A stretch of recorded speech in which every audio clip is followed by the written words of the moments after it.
Hi, this is Denise Matthew, and welcome to episode 36 of the Mandala of Life, 365 Days to Self-Discovery. Today we're staying with logic, but we're moving from leadership and the leadership archetypes and roles that we express in our life to the place where we want to find the answers to the biggest questions of our lives. This is a place where disorder can cause fear, because the concept of chaos looming just around the corner is always in our sights. This is where we come up with formulas and solutions to the parts of life that we feel doubtful and suspicious about. This is the beginning of a process that needs to move to many stages before it's proven to be true. But without a question and also an answer, new patterns for the collective would never get off the ground. Today we're staying with logical energy, but we're moving away from the identity center up to the ajna. And since they're both logical energies, the gate 7 is about logical leadership, and now the gate 4 is about logical ways to correct patterns so that we have order within the collective. This is just the beginning of the process. There's a lot of steps that need to happen after we ask the questions. And the most important part of this energy is to get the support so that you can move your question to the next stage. There's nothing true or certain within this energy, even if we want it to be. And anxiety is usually always part of the process. But before we get into new content, let's briefly go over what we talked about in our last episode.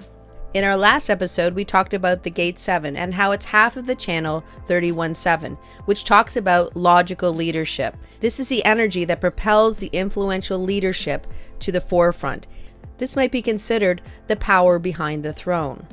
The people that get all the things done so that the influential leadership or the voice of the people has their best chance at success.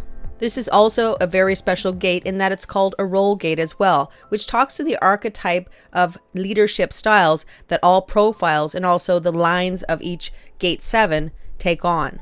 The interesting part of this role gate is that you don't have to have this gate defined in your body graph to have an expression connected to this role gate. This can take on the role of an anarchist, an abdicator, an authoritarian, and many more. And if you want to find out more about the gate 7, please check out episode 35. With that said, let's get into new content. And please don't forget to check out the other episodes of the Mandala of Life. If we look at the mandala, there's a lot of ways that we have connections. There are connections with gates that are side by side. The 6th line of one energy can meld or intertwine with the energy of the next gate in the 1st line.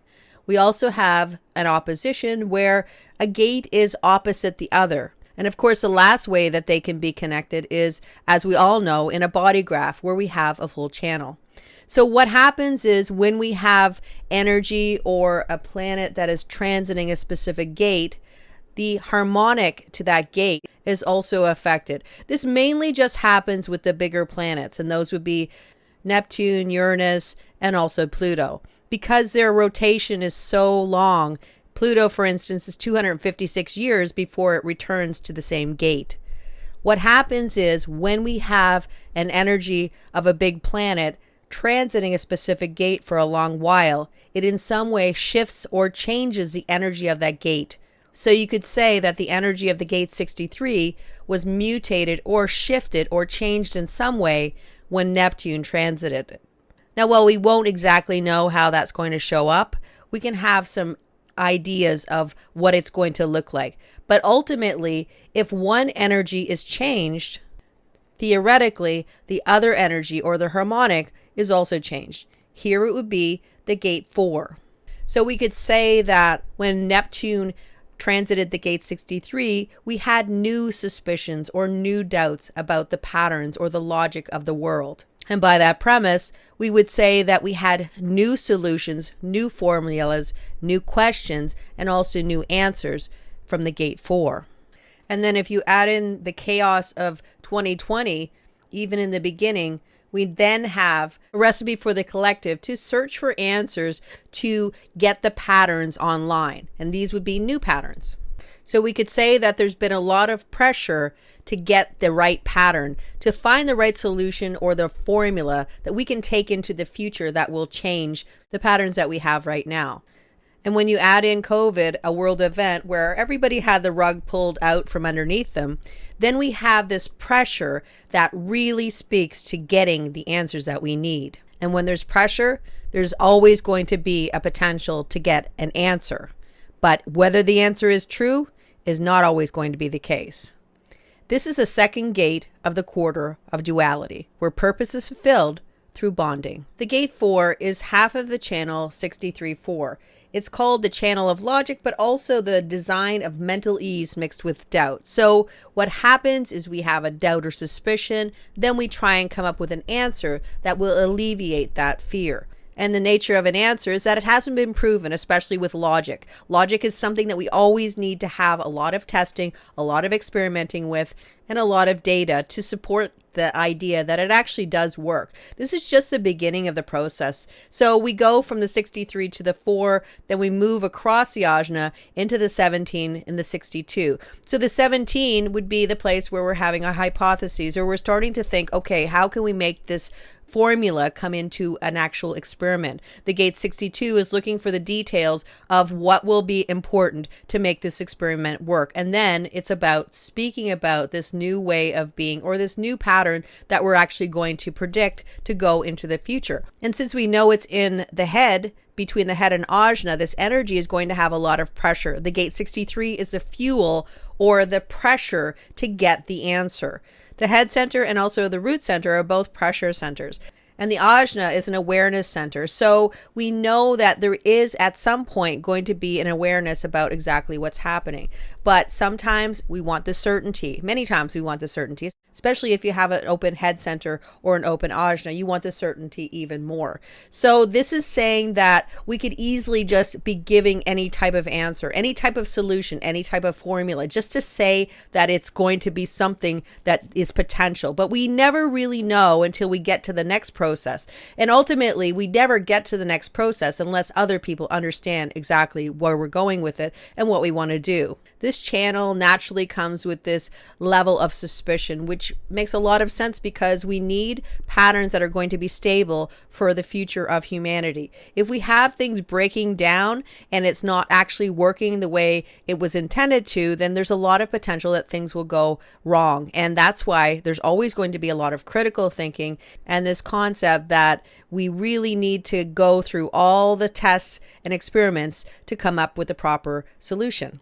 But since we're focusing on the gate 4, let's go and talk about a hanging gate 4. And if you want to know more about the gate 63, I've already done a video on the gate 63, and I will leave the link in the description. So let's talk about the hanging gate 4. The thing about the awareness centers is that they do give us this sort of inner knowing and also some level of clarity. But the other part of the equation is that we in some way can get a fear, anxiety, or nervousness really based on which particular awareness center we're talking about. So if we're talking about the spleen, it's fear. With the solar plexus, it's nervousness. And with the ajna, it's always going to be mental anxiety. So we could talk about the mental anxiety that is connected to the ajna. And we could also say that the ajna gates that connect to the head center are the ones that will be under the most pressure to kind of work with that anxiety or to figure out exactly what's happening. So we know that the gate 63 is the pressure for the gate 4, and the gate 4 is meant to come up with some kind of answers. And the biggest fear for somebody who has a gate 4 is this idea that there's not going to be order, that there will be chaos, that everything will fall apart, and we won't know from day to day what to expect, what patterns we're going to have, because this is extremely logical energy. And as soon as we're talking about logic, we're always talking about predicting the future. And if the future is uncertain, as it can many times be, then this is when this fear or anxiety really kind of ramps up. And then we have pressure to actually come up with some kind of an answer that's going to solve that anxiety.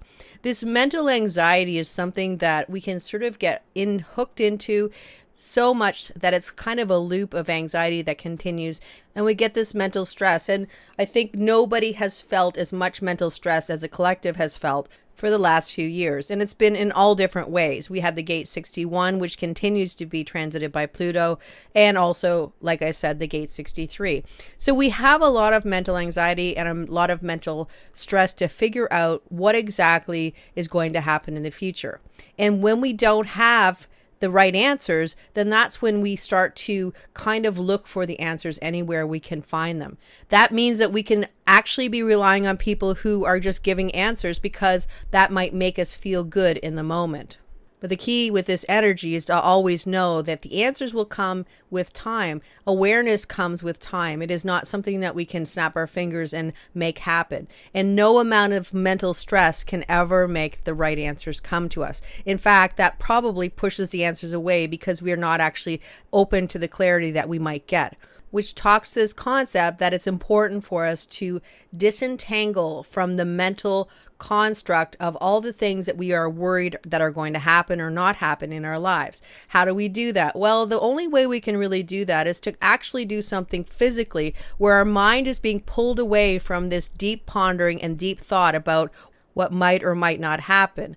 That's being physical in some way, where you have to be aware of what your body is doing, or you have to be aware of something within your environment, because if you're not, then you're going to miss, for instance, if you're playing tennis, you're going to miss the tennis ball. So when you're in that zone where you can actually be locked into your thoughts, or you're in a position where you actually have to be present, then that is the best way to work through this mental anxiety. You'll always be able to go back to those worries and those problems later on, but you also need a break, because this can be very taxing for an individual, for our minds, because it gets to the point where we get so locked in this anxiety that we actually get to the point where we feel paralyzed with fear, a place where nobody wants to be. Suspicions, doubts, questions, answers that you hope will come to you are all part of being alive, but only with time will the actual answers that you're searching for become available to your awareness. And knowing that they will come and trusting in the process is something that can really help to alleviate the anxiety of the gate 4. This is also projected energy, or it's half a projected channel, which means that this energy is something that we need to have recognized or called out of us. In other words, we need to have an acknowledgement for us to give the answers that we want to give. It's easy to blurt out answers, to say things that you want to say, to have the formulas that you think are correct. But a lot of times people may not understand what you have to say, which means that immediately, even if that formula was actually worthwhile or it was something that we could move on to the next process, it's not going to happen because people haven't received it the way that you wanted them to receive it. So timing is a huge piece to this puzzle, and timing comes when people are ready for you to give the answer or the formula that you want to give. And usually your aura will say that you are ready to give the answer. When you have the right answer, or you have an answer that actually makes sense, that people understand, there's nothing that feels better. When you have an answer that falls flat, or people just kind of look at you as if you have no idea what you're talking about, that's just not something that anybody wants to have happen. So knowing that this is a time thing and an acknowledgement that you need to really get this across to the people that matter the most. The other perspective is that the longer you sit with these formulas, the longer you have the ability to kind of have some concept of exactly what you want to say. You get a formula or a solution or something that kind of comes in a moment, and you want to immediately start to share it with people. If you haven't had enough time to sort of prepare the answer so that other people can actually understand, then that is one more way that it won't actually go where you want it to go. We always want things to move to the next step, to get to the next step of the process so that we can get things moving along.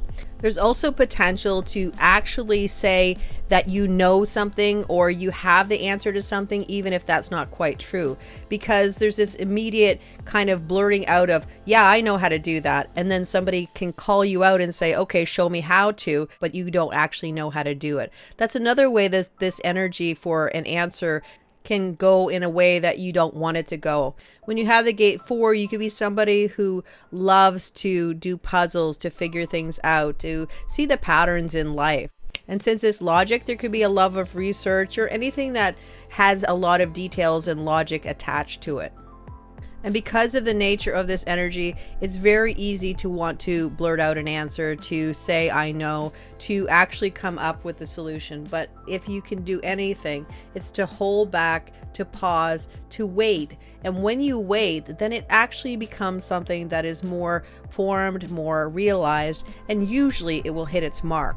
Because an answer in the moment may not necessarily be anything that's true, but an answer over time with clarity and an ability to formulate it in a way so that it's fully formed and clear, then that's when you really have a chance to have the solution to the problem or to the answer to the big questions of life. Now, we know that not every formula or solution will actually come to the next process or go to the next process, but we do know that if we do all the things that we can do to make it the best it can be, then it has a much better chance of becoming something more than just a formula in our head.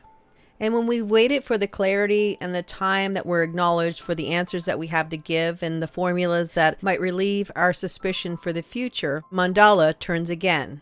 And we move to the gate 29, where the perseverance and the ability to say yes to the right things in our lives may very well put us exactly where we're meant to be so we can succeed and be in the flow of our lives. This is the energy of abstract. This is part of the channel of discovery, a design of succeeding where others fail.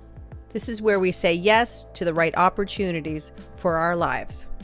Well, that's all for now, and I'll be back next week with episode 37, the gate 29, the abysmal. Until then, take care, and I'll see you again soon.